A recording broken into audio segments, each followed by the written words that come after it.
Hello everyone, I'm Strange Flying Cars, and welcome to a new series I'm starting called Beading While Reading, where basically I'm going to be just beading earrings or necklaces and reading different kinds of horror-based stories.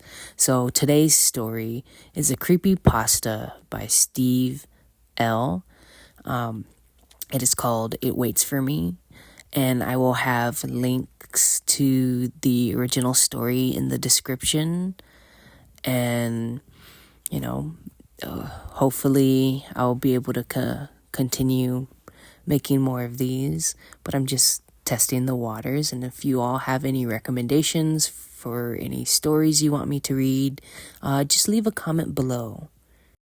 At the end of this video, I will also just show the final result of the beaded thing I'm working on. And so that'll be pretty standard for each video. But now that I've said that, let's just dive on into this story. He noticed it first in the way people looked at him. Not with fear or suspicion, but with something more primal. Animals were first to sense it. Dogs that used to bark playfully at him now whimpered and hid behind their owners. Birds stopped singing when he passed by. Even the wind changed.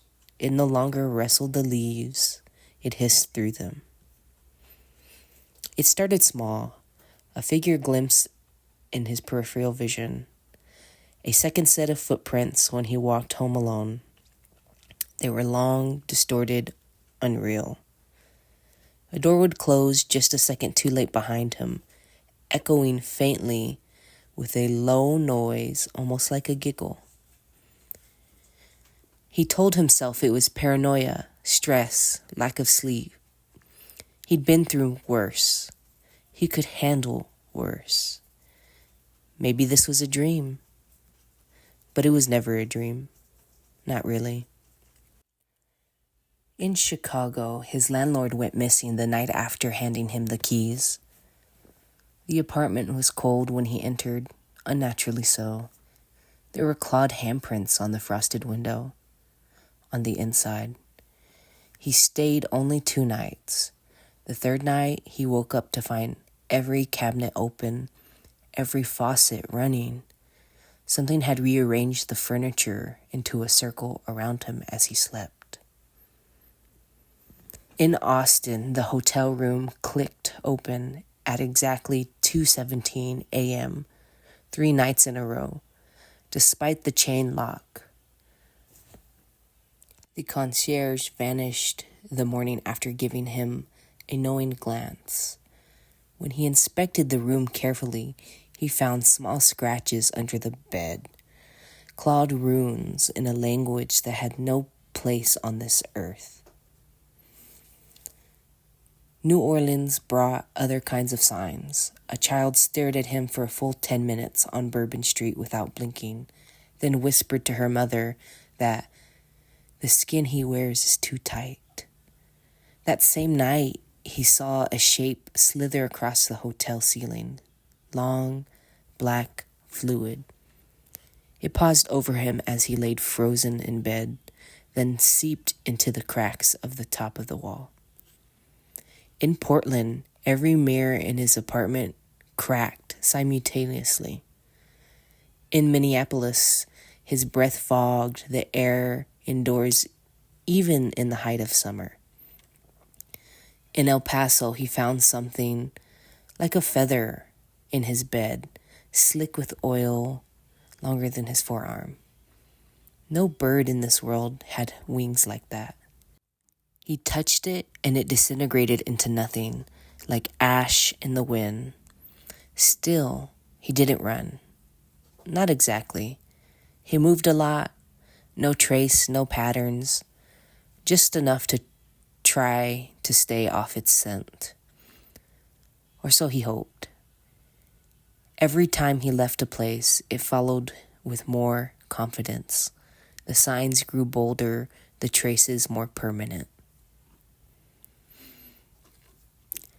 There were nights when he sat in the bathtub fully clothed, The door locked, the lights off, just listening, not for anything in particular, just the absence of noise. The moment when the hum of the refrigerator stopped, or the air outside grew too still, when he could hear his own breath echo like it was being whispered back to him. He began carrying knives, salt, chalk, a small mirror always angled toward the nearest door. He etched signals into the soles of his shoes. It was something he saw on the internet. He stopped sleeping in beds. Then the dreams started. At first, they were fragments. The sound of footsteps on wet stone, the glint of movement just beyond torchlight, whispers from behind doors that didn't exist in the walking world. But soon they deepened into something more vivid, a reoccurring dreamscape that seemed to grow each night. He found himself in a corridor stretching infinitely, its walls pulsing like lungs covered in twitching black veins that whispered his name. The ceiling was too low in places, too high in others, and exhaled stale, hot air that smelled of sulfur and mold. He ran his hand along the surface and felt it twitch beneath his touch. Through all of this, something always followed in the distance, never running, never frantic, but always gaining ground. The creature was no longer just a shape in the dark. It began taking form in the dreams. First, as a silhouette with too many limbs, then a malformed shadow with eyes that open and close randomly across its chest.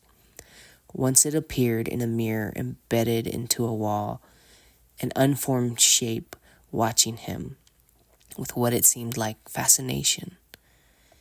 Its shattered tongue licked the inside of the glass. He would try to escape it, but the corridors shifted behind him. Doors led back to rooms he'd already fled. The floor sometimes became viscous, clinging to his feet like tar. The lights flickered to reveal flashes of things form, each time closer, growing more defined. One night he woke up screaming, the taste of salt and iron on his tongue. He had seen it crouching in the room, made entirely of mirrors. Its limbs folded like a praying mantis as he entered. The reflections did not match what he knew to be himself. They moved in the glass, mimicking him with delay, but also with increasing speed, until a version of him lunged out, and he awoke feeling a small scratch across his cheek. Another night, the dreamscape shifted into a cathedral of bones, lit by flickering blue fire. He saw it standing at the altar, surrounded by others, shaped half-forms, shifting, watching him silently. It raised a wrapped clawed hand, beckoning him forward.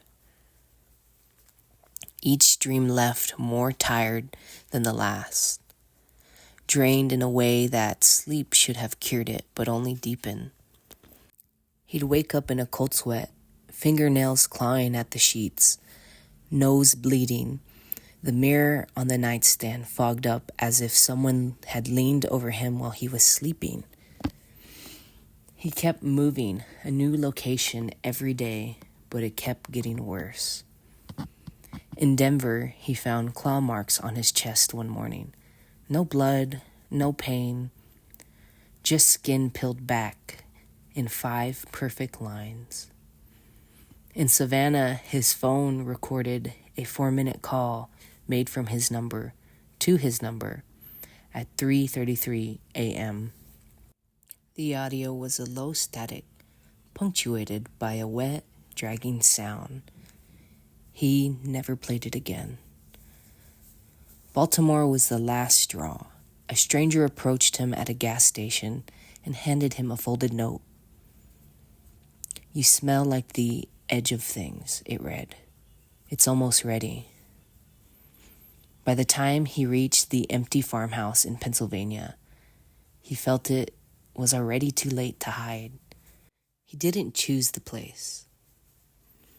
It was remote, abandoned, soaked in the kind of old silence that only came from forgotten blood. The floorboards groaned like they remembered the weight of sorrow. The wallpaper peeled in places, revealing old script beneath. He dusted off the broken furniture, lit a fire, and waited. Just as it was waiting. He hadn't slept in days. The fourth night arrived, wrapped in fog.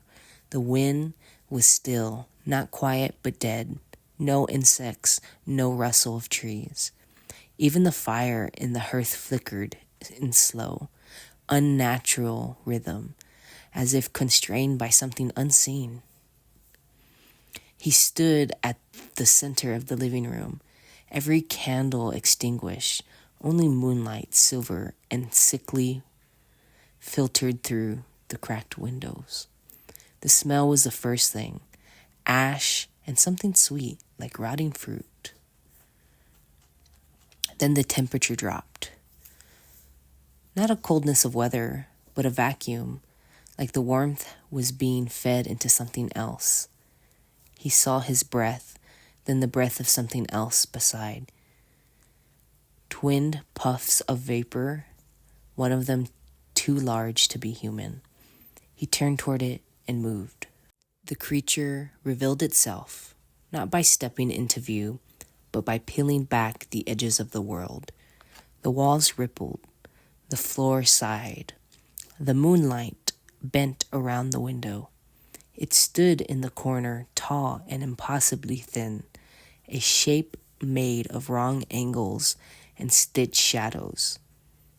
No face, just impressions of features that hinted at emotion, delight, hunger, inevitability.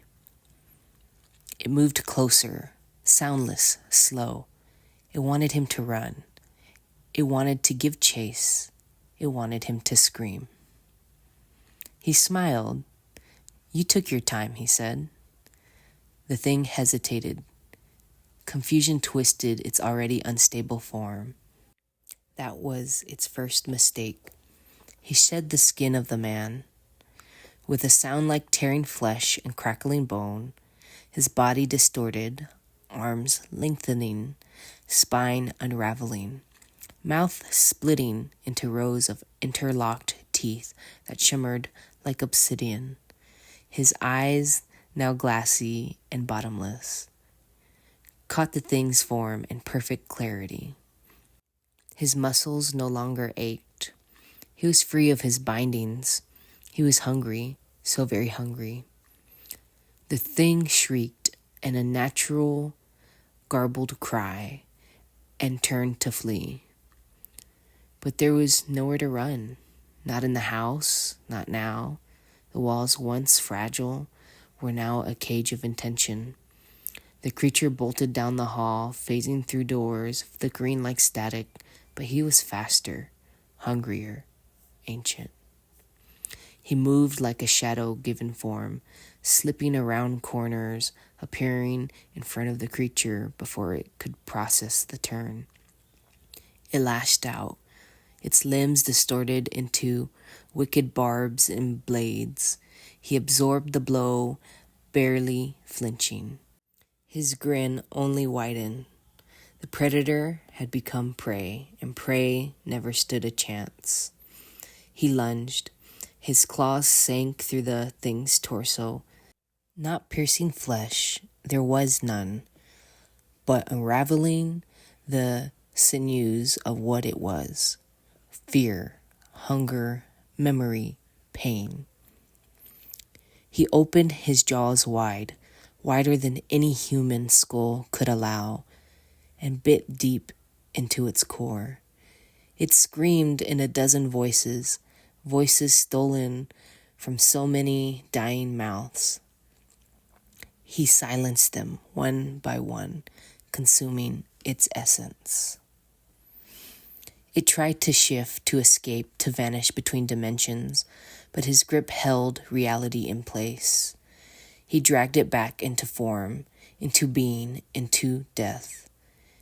It writhed in agony as he devoured it, not just so bodily, but spiritually, until nothing of it remained but a thin mist and the faint echo of failure. When it was done, he stood over the remnants. No blood, no carcass, just silence and the scent of finality. He returned to the shape of the man, took a deep breath, and adjusted his shirt. His skin itched with the restraint, but the hunger was sated, for now.